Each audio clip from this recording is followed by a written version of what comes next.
सोते समय आपको बहुत सावधान रहना है। और प्रायः गलती सोते समय करते हैं उपासक की कोई प्रपंच की बात याद करते हुए या मोबाइल देखते हुए या कोई गंदी चेष्टाओं का चिन्ह, आपकी रात बेकार चली जाएगी। अगर गंदी चेष्टा हो गई तो सुबह भी बेकार हो जाएगी, दिन भी बेकार हो जाएगा, निरुत्साहित हो जाओगे। सोते समय आपको समय नहीं देना व्यर्थ चिंतन का। उसी समय विषय चिंतन होता है, उसी समय विषय भोग की आकांक्षा जागृत होती, उसी समय विषय देखने की इच्छा होती। मोबाइल है तो जिस समय आप अपनी शैया पर जाएं स्विच ऑफ कर दें।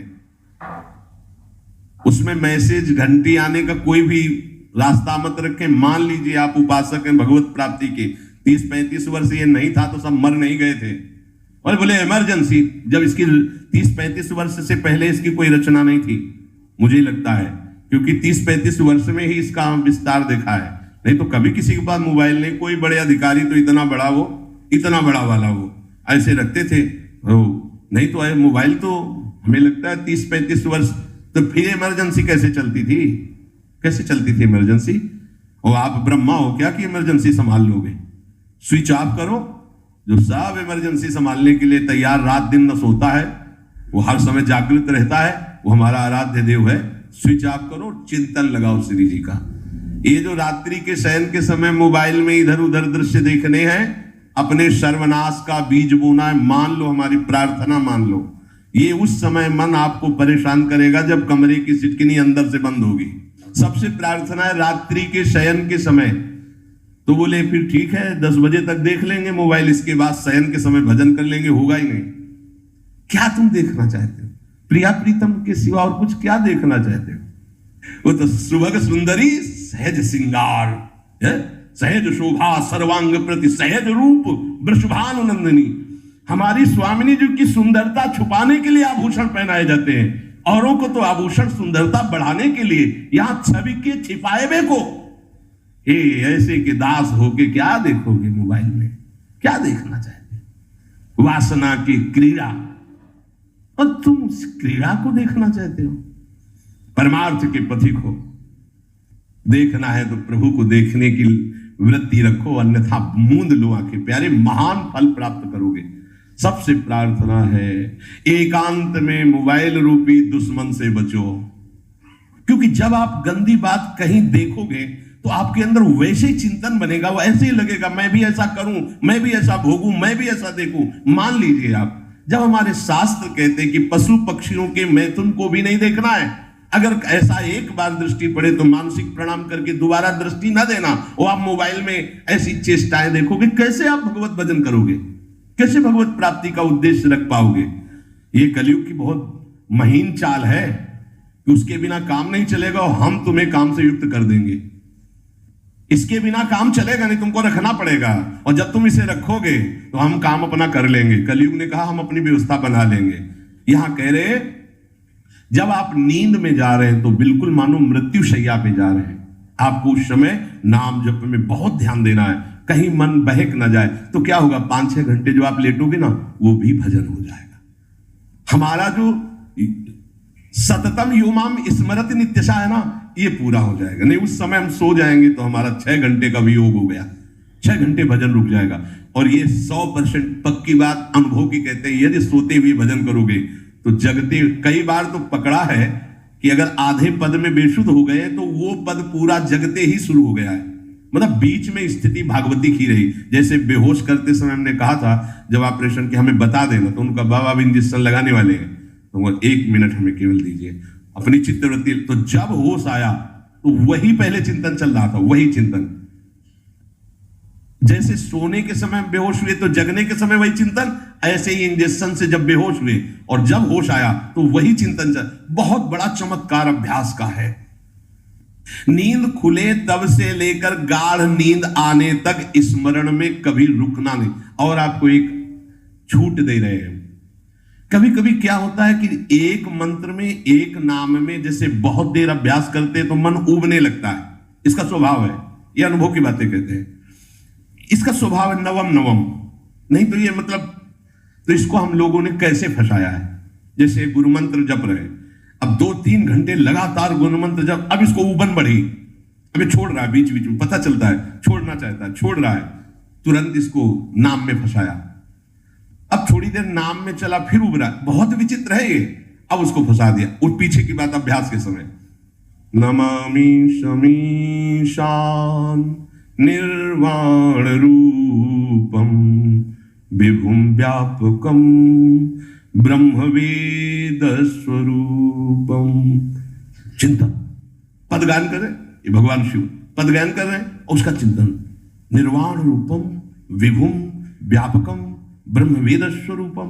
अब अपने यहां अवसर है, सुंदर सुंदर कोई पद, गुरुमंत्र जब करते हुए मन जब उबने लगे, राधा वल्लभ श्री हरिवंश, राधा वल्लभ श्री हरिवंश, राधा वल्लभ श्री हरिवंश, इसमें भी उबने लगे, शुरू कर, जोई जोई प्यारो करे सोई मोही भावे, भावे मोही जोई, इसमें भी उबने लगे। सुधा निधि का कोई एक लाइन ले लो, ब्रह्मेश्वरादि सुदुरूह पदारविंद श्रीमद पराग परमाद्भुत वैभव, ब्रह्मेश्वरादि सुदुरूह छोड़ना नहीं है, तू भाग में नवम नवम दे रहा हूं, नवम। इसको फंसाने के लिए आपके पास अस्त्र हो, जैसे यहां चाकू, यहां पिस्तौल, तलवार, ये वो सब बिल्कुल वीर सजा रहता है, ऐसे ही अपने लोग सजे रहते हैं। छोटा राधा, अब एकदम चिपक गया आके तो कैसे मारे, तो छोटी चाकू है ना वैसे, राधा राधा राधा, थोड़ा दूरी राधा वल्लभ श्री हरिवंश, थोड़ा और दूरी गुरुमंत्र, बड़े बड़े अस्त्र अपने पास रख ले, बहुत भाग रहा है तो फंसा दिया। प्रथम यथामति प्रणव श्री, अब लग पूरा पदगा, पूरा पदगा उसमें लग, प्रथम यथामति प्रणव। भोजन पाते समय ऐसा अभ्यास किया है, 1 घंटा के पहले भोजन नहीं होता, चाहे 2 रोटी पालो, समय लगता है, आराम, एक एक नाम, एक कुछ भी हल्ला मचाओ, कोई फर्क नहीं पड़ेगा, अपना चलेगा। अभ्यास स्नान के समय, भोजन के समय, किसी क्रिया के करते समय, किसी से बात करते समय, सोते समय, ये विशेष स्थान जहां में सावधान रहना है। यहां भजन छूटता है, ध्यान देना, यही भजन छूटता है। चलते समय, क्रियावान होते समय, प्रसाद पाते समय, या किसी से बतराते समय, ये सब भजन के छूटने के स्थान है, और यही पकड़ना है भजन को। जब आपको बिल्कुल न लगे तो मानसिक सब बंद कर दो और गुनगुनाने लगो, जो धुनी आपको अच्छी लगे उसी में नाम, कोई नाम लेके, संसार का चिंतन न होने पावे, चाहे जो कुछ तुम जहां तुम्हारा मन आवे, गंगावरी गोदावरी कुछ भी, भागवती चिंतन के सिवा संसार के चिंतन न होने पाए, पहले ऐसे अनन्य बनो, फिर बाद में अनन्यता आती, रसना कटो जो अनरट। हाँ, विषय चिंतन कर रहे हैं, प्रपंच कर रहे हैं, बोले रसना कटो जो अनरटो, और नहीं बोल सकते, प्रपंच बोलेंगे बस, रसना कटो, ये शब्द वहां नहीं आते।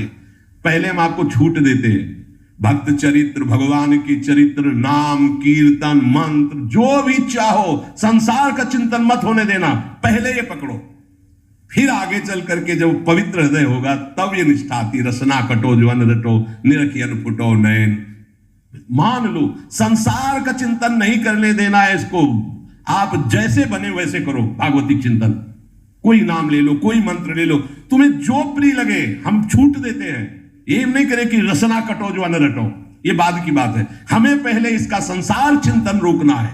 कैसे छूटेगा, कैसे छूटेगा, हमें ये पकड़ना है, नहीं तो निष्ठा की बात। जो हरि नाम जगत त्रिशिरोमणि वंश बिना कबहू, हरिवंश बोलेंगे नहीं, हरि बोलना नहीं है, हरि बोलना नहीं, क्योंकि जो हरिनाम जगत शिरोमणि वंश बिना, हरिवंश बोलना नहीं है, क्योंकि प्रपंच में रति है। तो क्या करो, जो तुम्हें प्रिय लगे पहले उसे पकड़ो।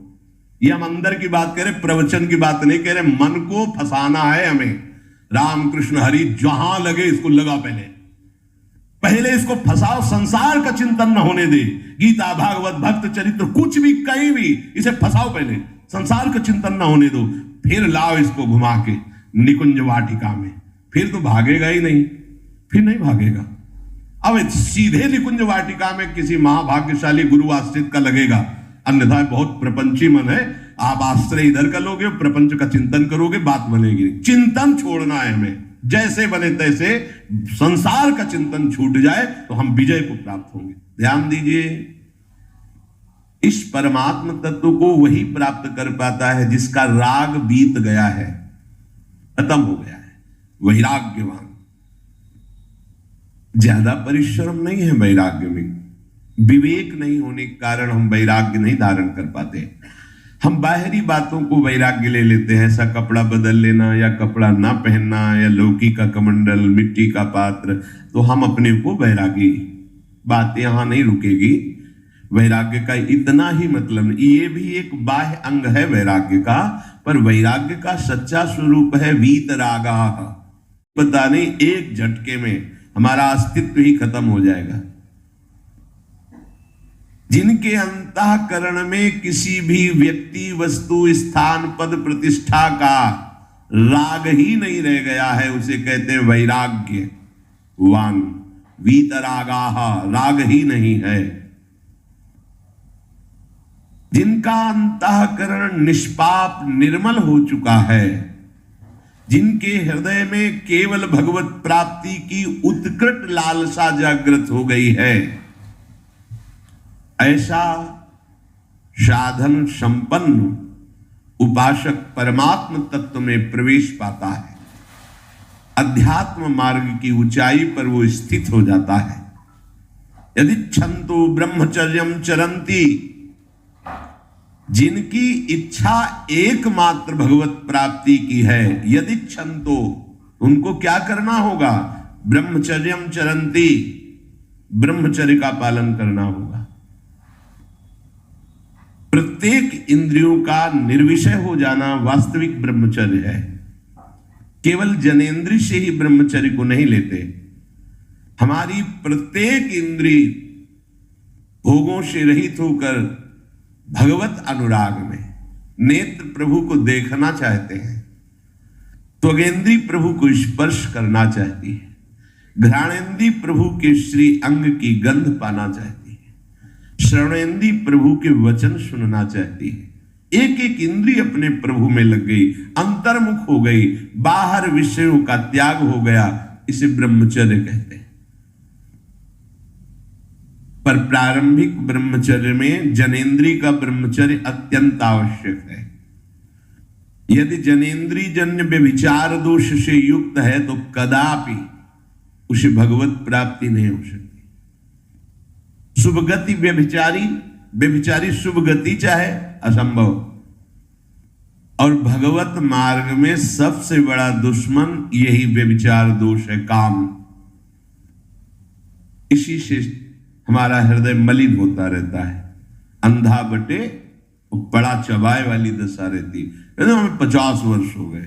अरे 50 जन्म हो जाए, तुम व्यभिचार करो, गंदी बातें करो, गंदे चिंतन करो, सो समय व्यतीत करें। अनंत जन्म व्यतीत हो गए, भगवत प्राप्ति हुई क्या? 50 वर्ष से भगवत प्राप्ति हो जाएगी क्या? 5 मिनट काफी है भगवत प्राप्ति में। एक बार नाम काफी है। वो स्थिति तो लाओ। बार बार बहिर्मुख वृत्तियों के द्वारा विषयों में सुख बुद्धि कर लेने से हमारा सारा का सारा अध्यात्म चिंतन बदलता रहता है, इसलिए लाभ नहीं मिल पाता, एक रस चिंतन नहीं रह पाता। बार बार विक्षेपी विषय करते रहते हो, हम सहते रहते हैं और भोगते रहते हैं। एक बार तो हिम्मत करके उठो। अवलो नशानी अब ना नशई हो, एक बार तो दृढ़ बनो। बस मन के अनुकूल चलने की बात को तुम्हें रोकना होगा, तभी तुम्हारे अंदर यदि छंतो, ऐसी इच्छा जागृत होगी। पक्का पक्का ऐसा ही है।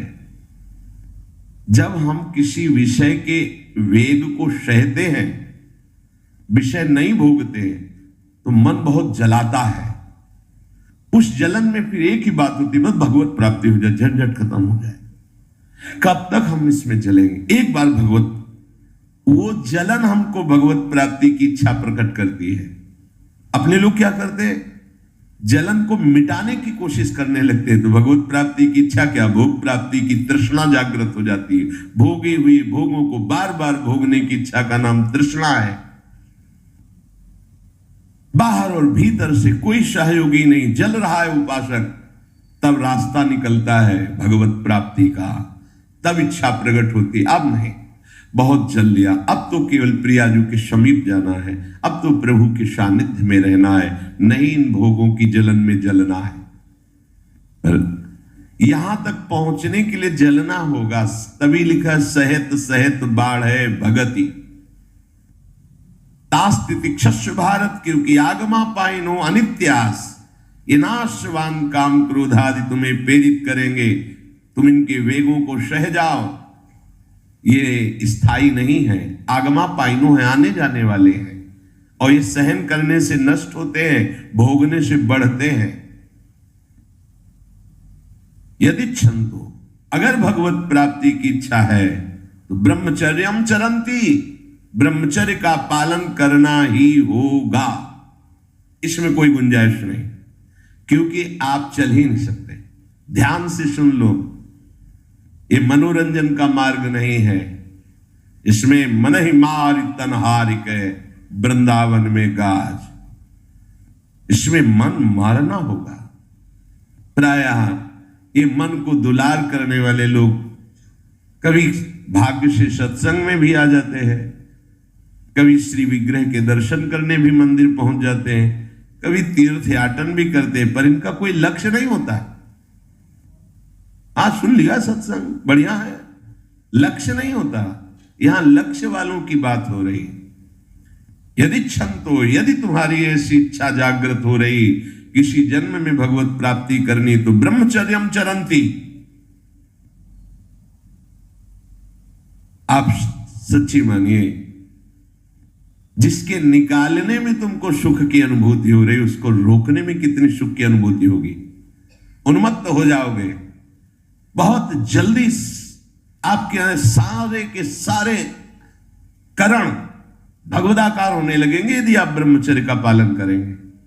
शरीर स्वस्थ, हल्का, मन प्रसन्न, नींद आदि पर विजय, कितने गुण ही गुण।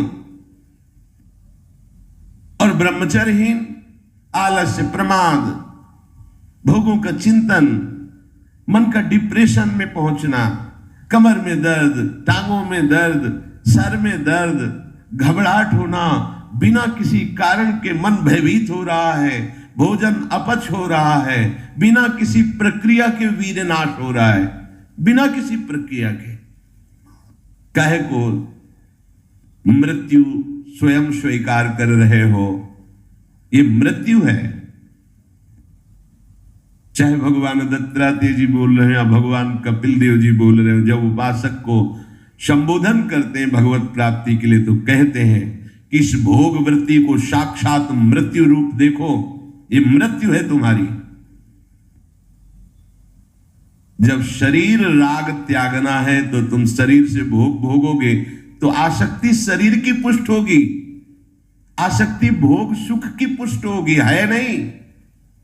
कितने दिन शरीर रहेगा, कितने दिन भोग रहेंगे। विचारवान बनो, ब्रह्मचर्यम चरंती, ब्रह्मचर्य का पालन करो। उपासक जो ब्रह्मचारी होता है उसका खिला हुआ चेहरा रहता है, जैसे कमल खिला हुआ, बिना किसी कारण के उसकी मुख मुद्रा में प्रसन्नता होती है। जो ब्रह्मचर्यहीन होता है बुझा हुआ चेहरा होता है, तेजहीन, बिना किसी कारण के वो शोकग्रस्त लगता है। बैठा है, आपको लग रहा है शांत है, लेकिन आप चेहरे को देखो, वो एक शोकग्रस्त है, कुमलाया हुआ चेहरा, अशांत चेहरा, मुख प्रसन्न, तन तेज विराजा। यह है ब्रह्मचर्यम चरंती, भगवत आराधन संपन्न उपासक का। जैसे आग में पैर रखते हुए कोई चले तो कैसे चलेगा, ऐसे ही ब्रह्मचारी की पहचान है। इतनी स्फूर्ति उसके अंदर होती, जैसे आग में चलने वाला पूरा पैर नहीं रख पाएगा, अगला कदम रख देगा क्योंकि ताप लग रहा है, ऐसे उसकी स्फूर्ति होती पैरों में। उसकी आंखें एकाग्र रहती है, चंचलता इधर उधर या बार बार झपकना, ये विषयी पुरुष का लक्षण है। बार बार पलक झपकना, ये विषयी पुरुष का लक्षण है। इधर उधर ताक झांक, चंचलता, ऐसा बैठे तिनका तोड़ रहा है, पैर हिला, ये सब विषयी पुरुष के लक्षण है। ये तो बिल्कुल साधारण स्पष्ट दिखाई देता है आदमी विषयी है या ब्रह्मचारी, एक सेकंड में लक्षण होते हैं। आपको जब भगवत मार्ग का अवसर मिला है तो गृहस्थ हो, संतान हो गई, ब्रह्मचर्य से रहो। नहीं चाहिए संतान तो भ्रूण हत्या, गर्भ हत्या जैसे महापाप करने की क्या जरूरत है? उसी वीर से संतान उत्पन्न होती है जिसको आप नष्ट कर रहे हो, जिसको आप ऐसे पानी में बहा रहे हो, व्यर्थ फेंक रहे हो। तो उसको भ्रूण हत्या का पाप लग रहा है तो तुमको पुण्य लग रहा है, वीरपात कर रहे हो तुम्हें भी वही हत्या लग रही है, क्योंकि उसमें वही जीवात्मा है जो मां के गर्भ में जाके बालक रूप धारण कर लेती है, उसको तुम नष्ट कर रहे हो। और बुद्धि भ्रष्ट हो गई है, समझ में नहीं आता, व्यर्थ में वीरपात करते हो, व्यर्थ में। तुम्हारा भजन बनेगा, तुम अध्यात्म के योगी बनोगे? मजाक है अध्यात्म का मार्ग। होश में हो जाओ, ये मन की दुलार को बंद करो। जब तक इच्छा ही नहीं भगवत प्राप्ति की तो फिर तुम कैसे भगवत प्राप्ति कर पाओगे? भगवत प्राप्ति की इच्छा कैसे होगी जब तुम्हारी इस तरह से निंदनीय वृत्तियां हैं? इंद्रियों को दुलार कर रहे हो, मन को दुलार कर रहे हो, भगवत प्राप्ति चाहते हो, आचरण नीच और चाहते हो उच्च पदवी। सावधान हो जाओ।